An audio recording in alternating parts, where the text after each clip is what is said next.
আমরা এখন পড়াবো একাদশ ও দ্বাদশ শ্রেণীর রসায়নের জৈব রসায়ন পাঠের এস্টার অংশটা। তো এখানে আমরা পড়াবো হচ্ছে এস্টার কি, এস্টারের বিভিন্ন উৎসগুলো, সোর্স অফ এস্টার। বিভিন্ন ধরনের ফলমূল এটাও তাই আমাদের এস্টার পাওয়া যায়, যে সুগন্ধ বেরোয় ফল পাকলে পারে, হ্যাঁ, বা বিভিন্ন ফুলে যে সুগন্ধটা বেরোয়, এইগুলোই মূলত আমাদের আছে এস্টার। তারপরে আছে তোমার এস্টারের সাধারণ প্রস্তুত প্রণালী, এর রাসায়নিক ধর্ম ও বিক্রিয়া। অর্থাৎ এই ক্লাসটা দ্বারা আমরা টোটাল এস্টার সম্পর্কে ধারণা জন্মাবে, এবং এখান থেকে আশা করা যায় এই যে এস্টারের বিভিন্ন উৎসগুলো শনাক্তকরণ, রাসায়নিক বিক্রিয়া আসে, কম বেশি কোয়েশ্চেন এখানে আসে। তো দেখো এস্টার পাঁচটা অনেক সহজ। তো এস্টার কাকে বলে? এস্টার হচ্ছে এইটা যে কার্বক্সিলিক অ্যাসিডের একটা হাইড্রোজেন যদি একটা আর গ্রুপ দ্বারা প্রতিস্থাপিত, মানে অ্যালকাইল গ্রুপ দ্বারা প্রতিস্থাপিত হয়, যে যৌগ তৈরি হয় তাকে বলা আছে এস্টার। অর্থাৎ আমরা বলতে পারি এস্টার হচ্ছে এটা RCOOR, মানে কার্বক্সিলিক অ্যাসিড RCOOH, এটা হচ্ছে কার্বক্সিলিক অ্যাসিড। এখানকার একটা এইচ আর দ্বারা প্রতিস্থাপিত হলো, এই যৌগকে বলা আছে এস্টার। তো এস্টার এর বিভিন্ন উৎস আছে। কি কি উৎস আছে দেখো, পাকা কলায় আছে অ্যামাইল অ্যাসিটেট। অ্যামাইলের অপর নাম হচ্ছে পেন্টাইল, যার নাম পেন্টাইল তার নাম বলা আছে অ্যামাইল। তো দেখো এখানে পেন্টাইল, আর এগুলোর নামকরণের টেকনিক হচ্ছে অ্যালকাইল অ্যালকানোয়েট, এটা মনে রাখবা,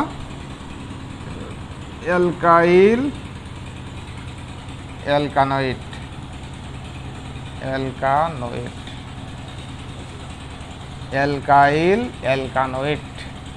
সো আমাদের এই প্রথমে যে অংশটা থাকবে, মনে করো RCOOR, এইটার নাম সবার আগে বলবা, তারপর এইটার নাম। তাহলে এখানে যে অ্যালকাইল হবে তার নাম আগে, তারপর আছে এই অংশটার নামের শেষে বলবা ওয়েট, আর এই অংশটা হচ্ছে অ্যালকাইল। সো এইটাকে আমরা বলতে পারি, দেখো এখানে পেন্টাইল বা পেন্টাইল অপর নাম আছে অ্যামাইল বা পেন্টাইল, একই কথা। তাহলে পাকা কলায় থাকে আমাদের পেন্টাইল, ইথানোয়েট, কার্বন দুটো, তাই বলা হচ্ছে ইথানোয়েট, হ্যাঁ, পেন্টাইল ইথানোয়েট। অথবা আমরা বলতে পারি অ্যামাইল অ্যাসিটেট মানে অ্যাসিটিক অ্যাসিড থেকে এসছে, তাই এটাকে আমরা বলতে পারি অ্যাসিটিক, CH3COOH, এটা হচ্ছে অ্যাসিটিক অ্যাসিড থেকে এসছে। তারপর কি দেখো, পাকা আনারসে দেখো, আনারস পাকলে পরে একটা খুব সুগন্ধ বেরোয়, সেই সুগন্ধটাই মূলত এই এস্টারটা থাকে। বিউটারেট এস্টার, এটা শাখাযুক্ত, মানে দুইটা বিউটাইল, কিন্তু দুই ধরনের হয়, আইসো বিউটাইল হতে পারে, নিও বিউটাইল হতে পারে, বা টারশারি বিউটাইল হতে পারে, হ্যাঁ। আর এন বিউটাইল, এটার মানে কোনো শাখা প্রশাখা থাকবে না, এন বিউটাইল। অর্থাৎ এটা হচ্ছে এন বিউটাইল মানে বিউটাইলটা এমন আর কি, যে CH3 CH2 CH2 মানে বিউটাইলটা এই টাইপের, ওই জন্য শাখা নাই, তাই এটাকে বলা হচ্ছে নর্মাল বা এন বিউটাইল। সো আবার যদি এমন হয়, এইটাকে বলা হচ্ছে টারশিয়ারি বিউটাইল। যদি এমন থাকতো তখন বলতাম হচ্ছে আমরা টারশিয়ারি বিউটাইল। আবার যদি এমন থাকতো CH3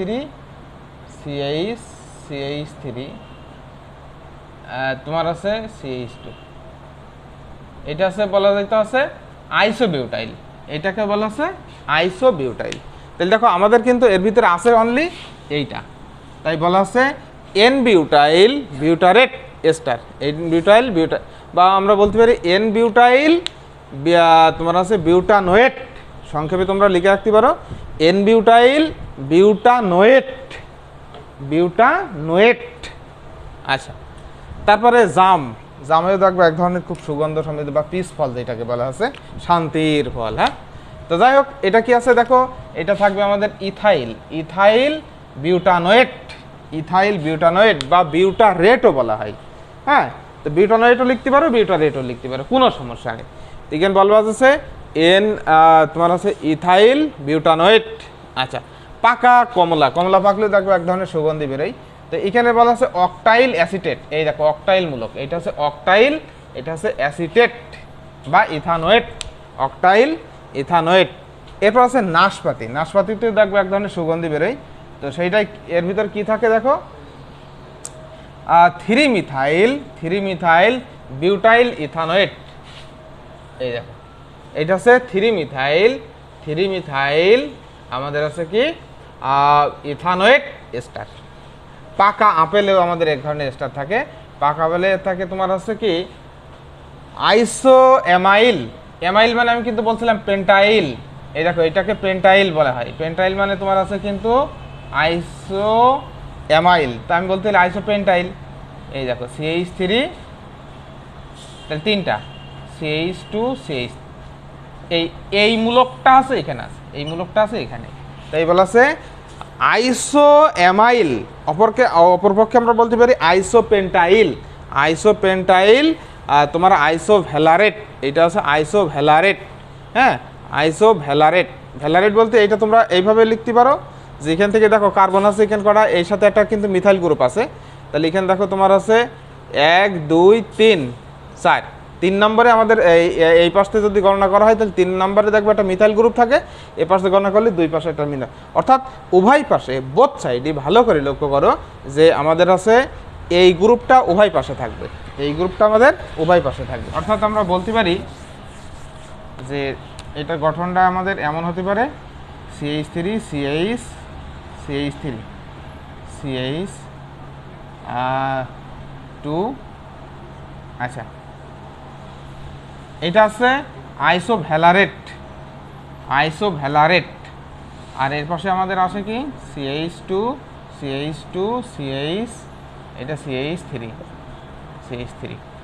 এটা দেখো আইসোভ্যালারেট। হ্যাঁ, আইসোঅ্যামাইল, এই সেই আইসোঅ্যামাইল আইসোভ্যালারেট লিখে রাখো, আইসোঅ্যামাইল আইসোভ্যালারেট। তারপর জেসমিন ফুল মানে জুঁই ফুল যেটাকে বলা আছে, জুঁই ফুলে থাকে বেনজাইল। এই দেখো এটাকে বলা আছে বেনজাইল। আমরা জানি টলুইন থেকে একটা হাইড্রোজেন গ্রুপ যদি অপসারিত হয় তখন সেটাকে বলা আছে বেনজাইল। টলুইন থেকে এই যে টলুইন H টলুইনের এখান থেকে যদি একটা হাইড্রোজেন প্রতিস্থাপিত হয় তখন সেটাকে বলা আছে কি বেনজাইল। তাহলে এটাকে বলছে বেনজাইল অ্যাসিটেট। এই দেখো বেনজাইল অ্যাসিটেট বলা হয় এটাকে। ঠিক আছে, এইভাবে আমরা বিভিন্ন ধরনের এস্টার কাকে বলে এবং এস্টারের বিভিন্ন উৎস, তার নাম এবং সংকেত, এগুলো খুব ভালো করে দেখবা, বিভিন্ন পরীক্ষায় আসে। তোমরা একটা স্ক্রিনশট নিয়ে নিতে পারো, এটা আসে। আচ্ছা, এখন আমরা করাবো হচ্ছে এস্টারের বিভিন্ন প্রস্তুত প্রণালী। এস্টারের বিভিন্ন প্রস্তুত প্রণালী, এস্টার কীভাবে প্রস্তুত করা যায়, অন্যতম ইম্পর্টেন্ট একটা কোশ্চেন এস্টারের প্রস্তুত প্রণালী। প্রস্তুতি, সাধারণ প্রস্তুত প্রণালী আর কি। 1 নম্বরটা জৈব অ্যাসিড হতে,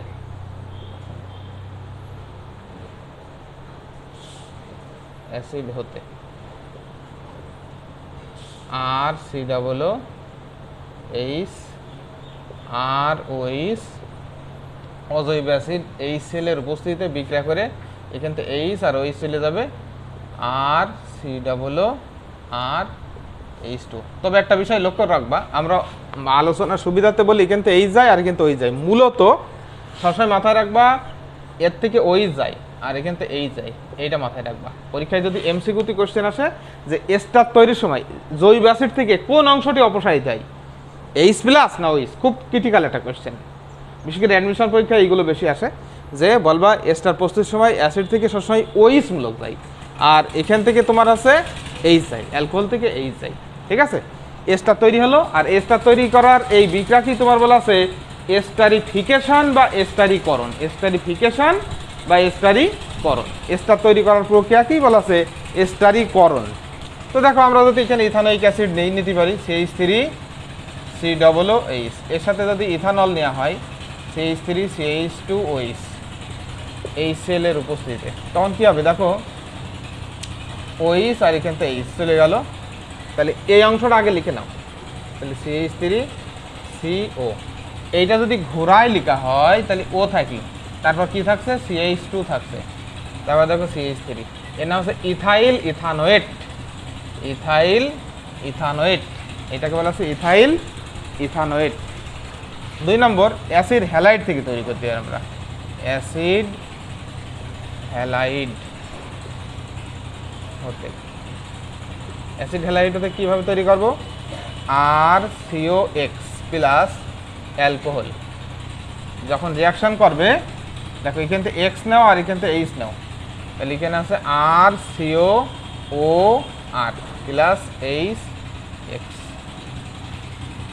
তো এইটা আমরা এভাবে বলতে পারি যে তোমার আছে CH3COCl ইথানয়েল ক্লোরাইড, CH3 OH নিলাম, মিথানল নিতে পারি। তাহলে এখান থেকে ক্লোরিন গেল আর এখান থেকে এইচ গেল, তাহলে এখানে তৈরি হবে CH3CO, এটা যদি ও হয় CH3 হয় প্লাস HCl। দেখেন না, মিথাইল ইথানোয়েট তৈরি হলো। তুমি ইথাইল ইথানোয়েটও তৈরি করতে পারো, কোনো সমস্যা নেই। ইথাইল ইথানোয়েট যদি তৈরি করতে হয় তাহলে এই জায়গাটায় তোমার আছে কি দিবা, এখানে আছে ইথানল নিবা, ইথানল নিলে ইথাইল ইথানোয়েট তৈরি হবে, কোনো সমস্যা নেই। আচ্ছা দেখো, এখন আমরা এস্টার প্রস্তুতি এই 2টা পদ্ধতি করলে পারি, মোটামুটি এস্টারের প্রস্তুতি হয়ে যাবে। এস্টারের ভৌত ধর্মগুলো মাঝে মাঝে পরীক্ষায় আসে। তো ভৌত ধর্ম কি, এটা হচ্ছে একটা মিষ্টি গন্ধযুক্ত তোমার পদার্থ, যে ওখানে আছে এস্টারের ইয়েটা গন্ধটা ভালো লাগে না এমন কোনো মানুষ আসলে খুব কম পাওয়া যায়। এস্টার একটা সুমিষ্ট গন্ধযুক্ত পদার্থ। অধিকাংশ যত ফলমূল আছে তোমার আছে, প্রত্যেকটা যে গন্ধগুলো পাওয়া যায় সেগুলো মূলত এস্টার।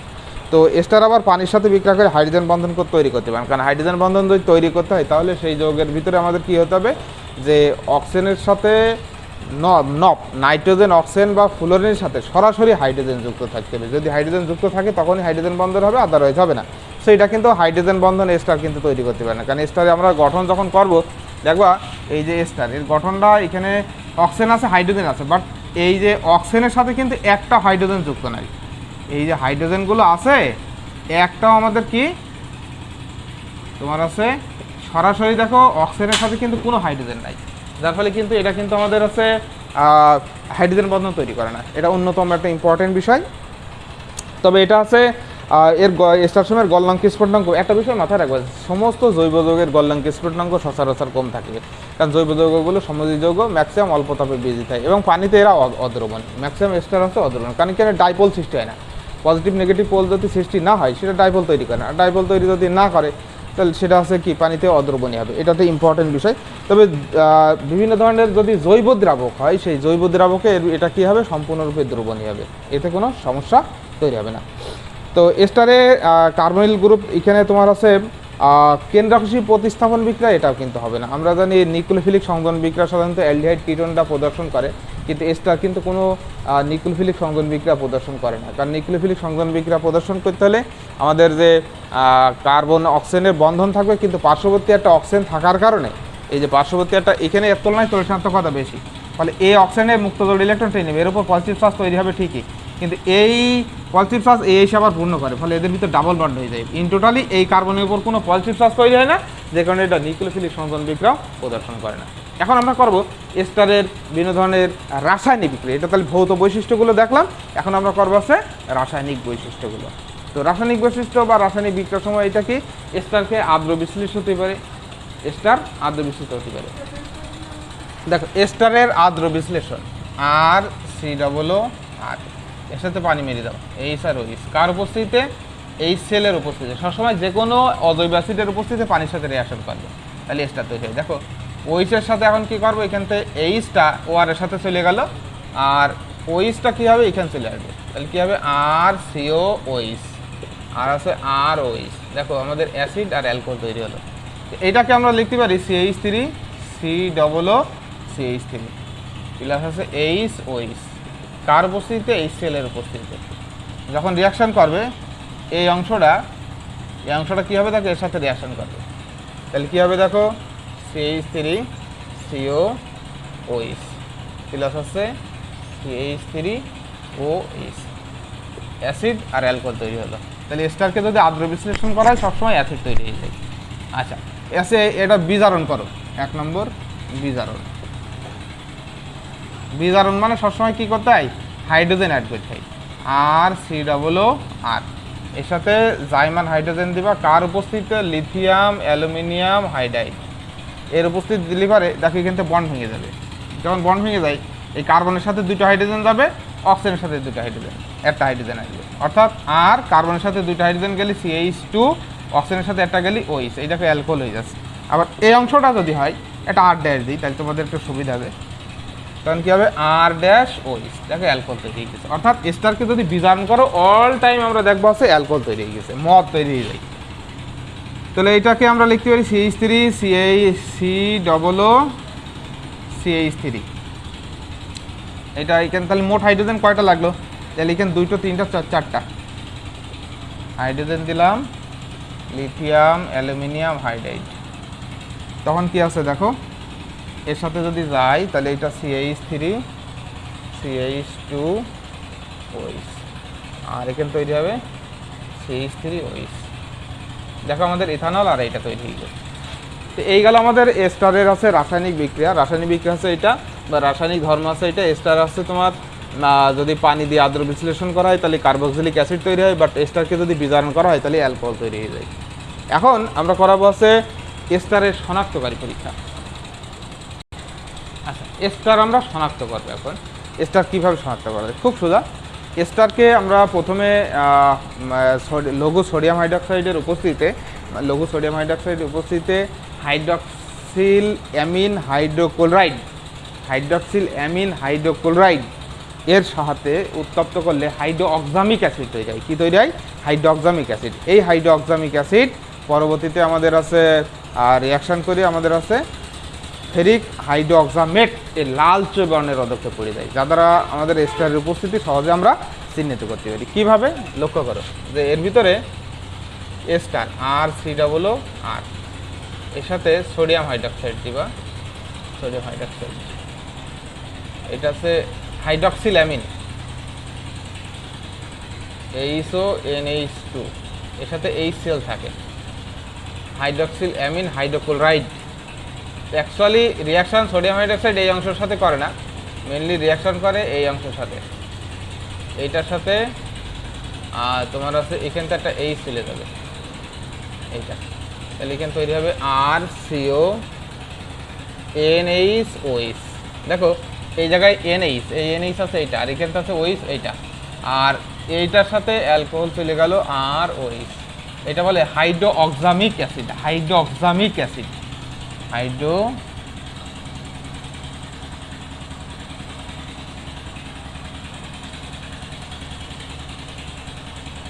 হাইড্রোঅক্সামিক অ্যাসিড। পরবর্তীতে এর সাথে ফেরিক ক্লোরাইড রিয়াকশন করবা, CONH-OH, এর সাথে ফেরিক ক্লোরাইড রিয়াকশন করে FeCl3। ডেলিভার কী হবে দেখো, এই ক্লোরিনটা আমাদের আছে এই সেলের সাথে চলে যাবে, তাহলে 3 দিয়ে গুণ করো, এটা হচ্ছে RCONH3 Fe, আর এটা 3 অণু HCl।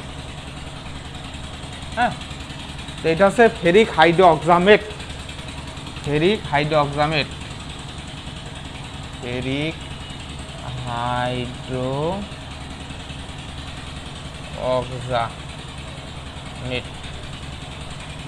কেমন বর্ণ দেখে পড়বে? লালচে বাদামি।